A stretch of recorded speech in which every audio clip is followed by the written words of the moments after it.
Hey, this is more of an update for those of you who already know me and wonder what happened to Miitti App, my first startup, but I'm sure that many young and aspiring entrepreneurs can also find value in this video as well. These may be lessons that you just have to learn through your own experience, but I hope some of you might be able to avoid or at least prepare for some of them based on this. For those of you who don't know me yet, I'm Miro. I'm just about to finish my data science bachelor's degree at Aalto University with a minor in digital fabrication, and while I was the CTO and one of the co-founders of Miitti, it has now been iced, and I currently work at another startup called Klarvo, where I built recommender systems to connect both active and passive job seekers to job advertisement and recruiters through our two platforms called JobGeek and Klarvo. I have always known myself to be destined for entrepreneurship, which I wanted to do through engineering of one sort or the other, as to me, that is the most honest and undeniable way to truly contribute something new and valuable. In preparation for this, I had already built a somewhat extensive portfolio of software and hardware proof of concept prototypes, especially around healthier lifestyles and social interactions. So this really strikes the chord with me, thematically. With Miitti, the time to start that entrepreneurial career finally came. I had long had a similar idea before joining, and thus judged it finally ripe when hearing of Miitti in January 2024 for the first time, right before their initial launch. In fact, most people I talked with about us had a more or less similar idea or desire for such, strongly signaling of its time finally having come. I've been very anxious about the effects of rapidly developing generative AI that threatens our consensus on reality and ultimately even our sense of meaning and purpose as humans. How can we have productive societal conversations when the dead internet theory has practically come true and you cannot tell whether you're talking to a real person or a bot anymore? How can we know anything to be true when any text, image, video, or audio can be cheaply and convincingly generated by AI in seconds? What is the point of writing books, composing music, or making films when AI can do all that in no time already, or at the latest in a couple years? How does the judicial system operate when all evidence is so easily falsifiable? How can a democracy make informed decisions when we cannot trust the public conversation to be real? How does our society function when its institutions are undermined by all that we already let out of the Pandora's box? Continuing down this rabbit hole can be very overwhelming, prompting one to go scream into the void about it, also known as social media, though ironically you cannot be certain that anyone is listening there. However, a simple spring walk outside with fresh, crisp air and a beautiful sunset painting the clouds red always recenters me to realize that all of those are really just problems of the cyber world. And societies have existed and occasionally even somewhat functioned for thousands of years before too, and so maybe the here and now will always be mostly okay. This is where my motivation to bring back the bulk of social interaction from social media to the real world stems from. Digitalization should be in service of being able to enjoy real life and relationships more. Everything you don't want to do should be as frictionless as possible so that you have more time and energy to enjoy the fruits of the societal level productivity increases, as well as voluntarily challenge yourself to do hard but meaningful things. Miitti App sought to address many very multidimensional problems, but the common theme through those was community, or the modern lack thereof, particularly in many highly urban environments where people are ironically packed the densest.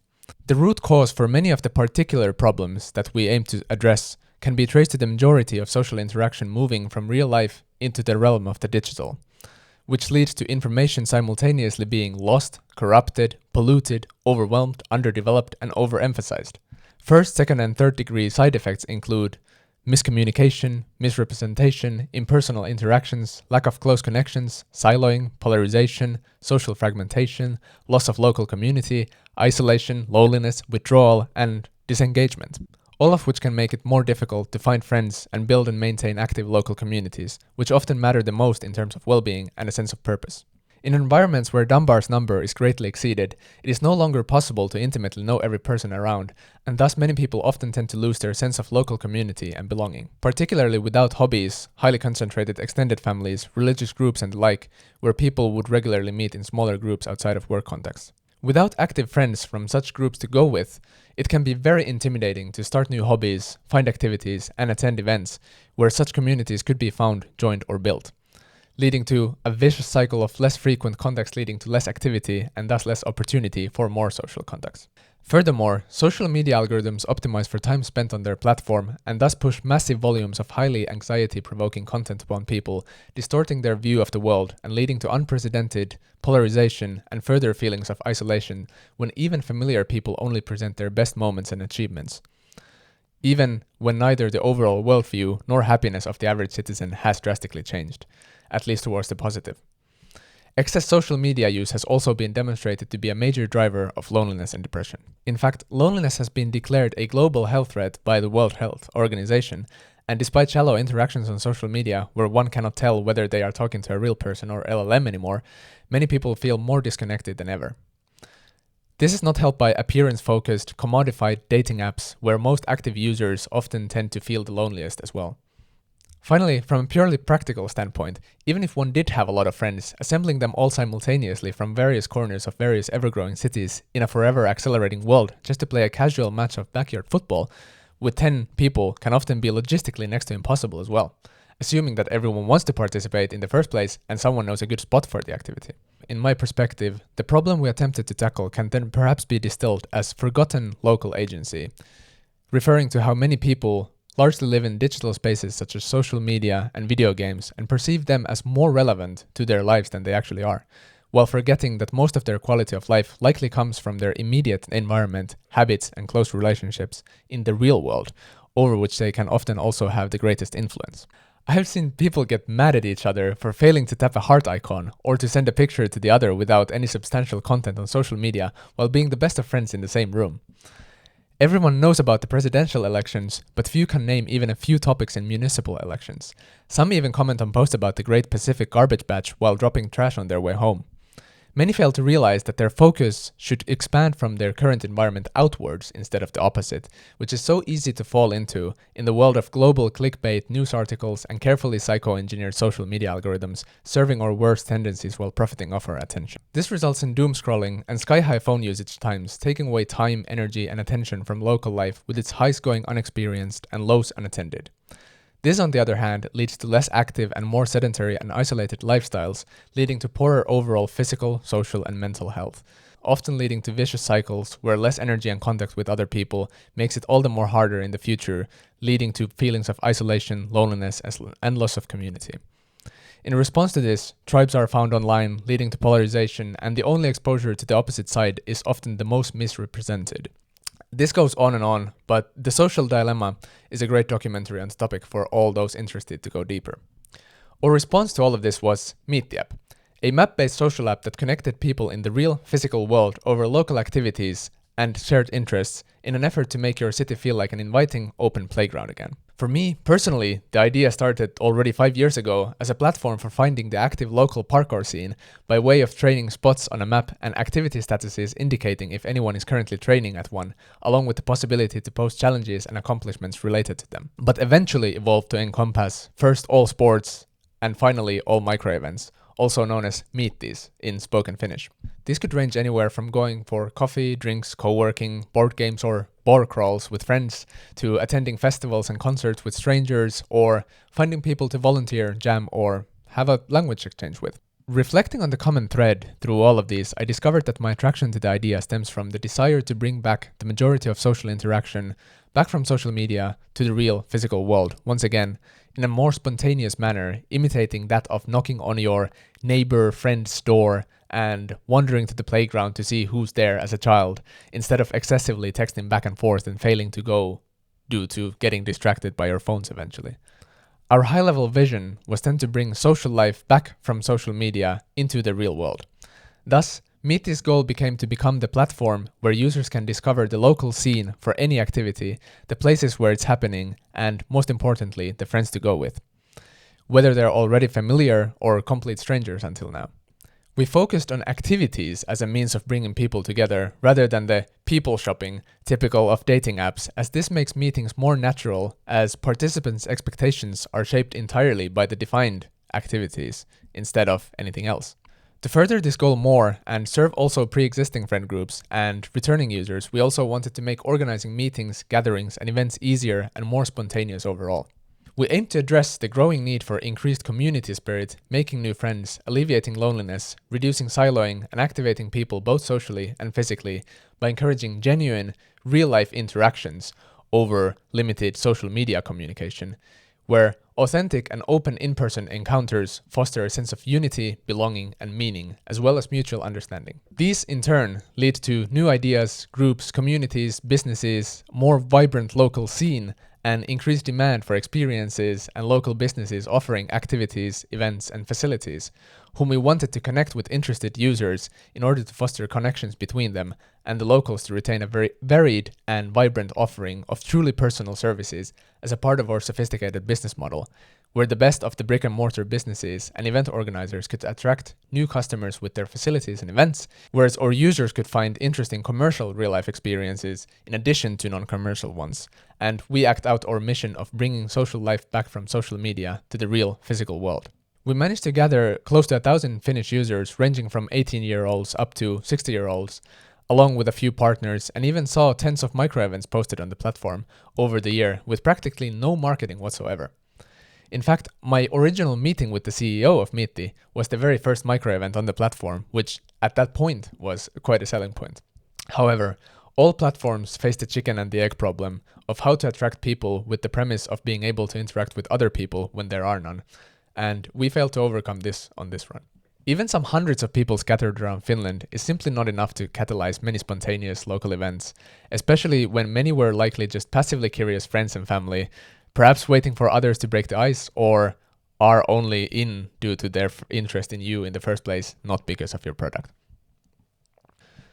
The app is still technically out, I think, but it is an older version that lacks a lot of the latest functionality due to weird, novel difficulties with Google's developer console that I could not bother to figure out after icing the company already anyway. There were many life and business lessons learned over the incredibly hard year.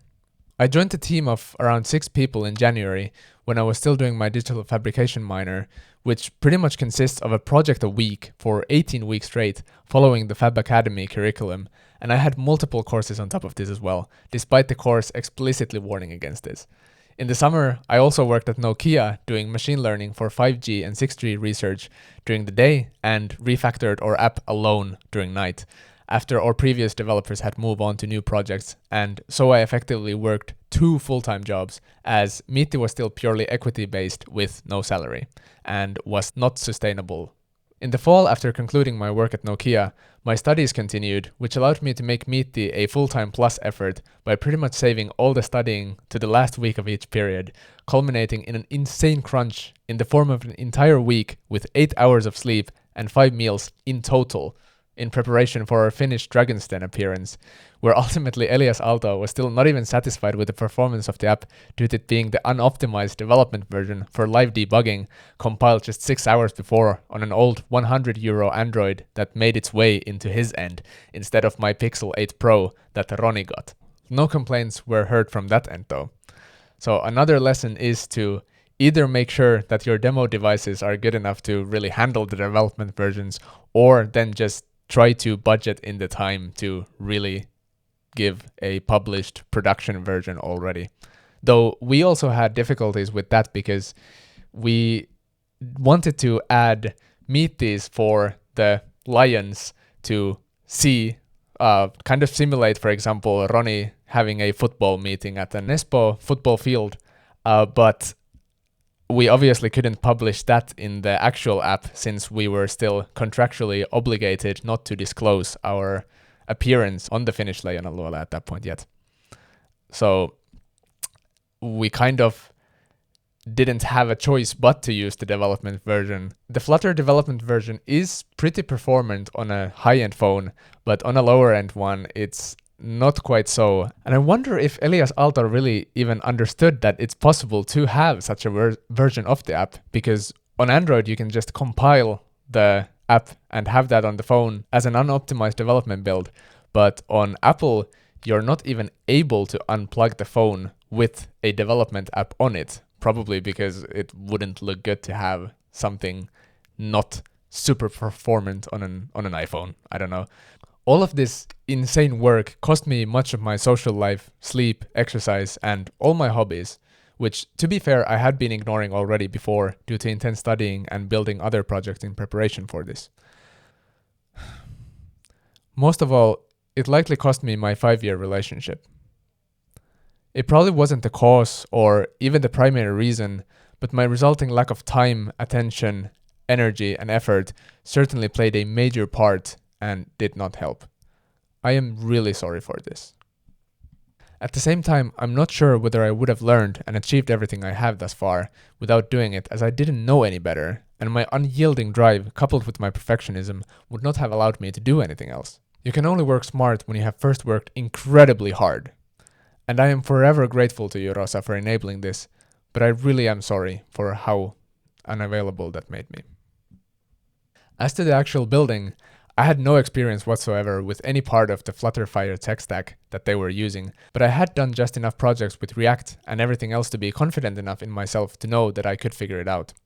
In all honesty, I joined the company as a bit of a trial run, expecting to learn a tremendous amount, but not necessarily on counting on this being the breakthrough to financial freedom just yet. And so I hoped that I could join an already existing venture with some momentum, where I could learn without having to set up absolutely everything myself from the ground up. That, however, turned out to be wrong. The code behind the impressive looking app, for one who had not built one yet at that point, turned out to be just a very messy prototype that would be impossible to scale. Initially, I thought it would only require an approximately 60% refactoring, but this turned out to be 100% instead with a redesign on top. So I practically ended up rebuilding the entire thing from the ground up. On one hand, it would have probably have been much easier and quicker to just rebuild it from the ground up, but on the other, I probably wouldn't have undertaken the project in the first place in that case, and it was great for learning everything incrementally, because there was no choice but to do so, and sunk cost fallacy kept me going. As our previous developers had left, I had nobody to rely upon for help or to ask questions other than Stack Overflow, GitHub Copilot, and Flutter and Fire-based documentation, all of which I actually read through, as Copilot was out of date for both and could then only write the most rudimentary boilerplate and basic logic. I have always known this, but it was confirmed once again, that you really have to be able and willing to do everything. And it will take much more time, energy, and effort than you estimate, which is something that I personally failed in multiple times. There are no shortcuts when it comes to building products solo, even or perhaps especially if someone else had started the project for you. So why was I alone, even though there were still 2 other people in the team who I now shared almost equal equity with? They were not technical people. One was in the beginning of his career in sales, and the other was more of a marketing strategist with interest in UI. Initially, I bought the idea that we need to have something to market and sell in the first place, before they can do pretty much anything, but I realized this to be wrong towards the end, when we still didn't have even a waiting list or any proper validation, which could have been started even way before building anything.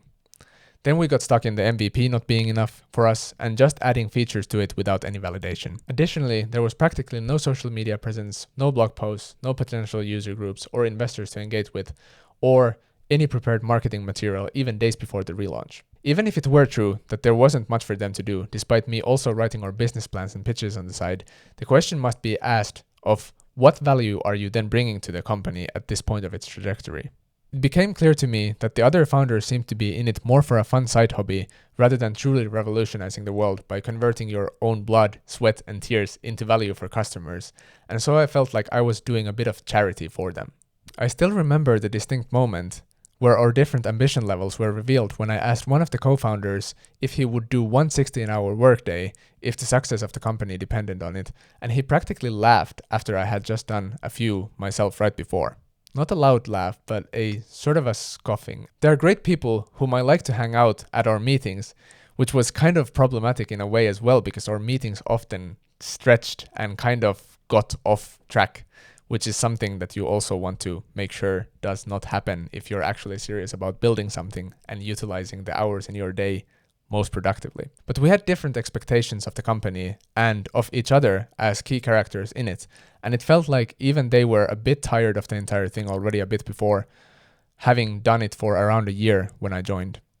So you really need validation, traction, anticipation, product market fit, and all that, but what you really need is a great team who shares your level of ambition, as ultimately this is what it all comes down to. It almost doesn't matter how bad the idea itself is if the team is stellar, because you can always pivot and figure it out, whereas shuffling the founder team around is much harder with equity, entitlements, and everything. Not only do you have to share the vision with the co-founders, but you need to have sufficient chemistry to know when and how to influence, but especially when to listen to each other. You also need to make sure that your skill sets are complementary and that everyone has something that they can and do contribute. Nothing kills momentum faster than anybody getting the feeling of anyone else freeloading. You need to be able to trust that the others get their hands dirty with you and do the same unpleasant work that you do. In fact, you should really be competing about who does it the most and bond over the shared struggle, which running a startup really is. Though it is simultaneously the most rewarding thing one can do. This duality has to be somehow kept in mind the entire time. Additional learnings include to make sure that your contracts are solid and you don't grow the team beyond your means, particularly with only equity, as this really quickly leads to the freeloading problem. Another thing that kills motivation is not seeing the progress you're making together in real time. So avoid remote work like the plague. The one advantage that startups have over the corporations is speed and agility, which you must never compromise on. Remote work can be great for maintenance and the occasional business trip, but invest in an office space, whether that is at a work hotel or the library, and work together. Seeing other people focus on the same project as you is a very powerful way to get yourself to work enthusiastically with the group. Finally, it's a cliche, but just do it. Particularly nowadays, everything and anything whatsoever can be learned by doing. AI tools are great for prototyping, and when they inevitably fail to maintain ever-growing projects, all the information in the world still exists out there on the internet in the form of online courses, ebooks, documentation, and Stack Overflow. And once you have truly grasped something through these, it is only getting quicker to rebuild if absolutely necessary. I had never built a mobile app before, and I did that practically from scratch in just a few months with only the help of an aggressive case of sunk cost fallacy, and that's without much AI. It doesn't have to be just software either. If you have a great idea, just build a waiting list for it and find someone to build it with after, as this alone proves demand and provides a perfect opportunity to validate whatever you do. As a founder, it is your job to be irreplaceable to the company until it matures. It doesn't matter how you do it, and you don't need any particular talent, skills, experience, or education. You can just be known as the most hardworking person in any room that delivers on whatever they promise, and that will get you far. Just make sure that you truly do deliver on those promises. I have a lot more to share that I learned during the past year about startups, software, networking, relationships, and life in general, and I might make additional videos on those too if someone wants to see them, but this solo podcast has gone on for long enough already, I think. Thank you to all of those who listened all the way here. I must say, my respect for YouTubers and content creators in general has greatly improved after recording this video. I tried to record this without a script first and only ended up with hours of incoherent rambling, and now that I wrote an actual script, which I think is much more in my comfort zone, I had to pretty much just read it word for word from the screen, which I think you'll probably be able to easily see. But I suppose that it's the story that matters now, and I can work on the delivery in the future. Could have added a disclaimer in the beginning about this really just being an audio experience now that I think about it though, but oh well. Thanks.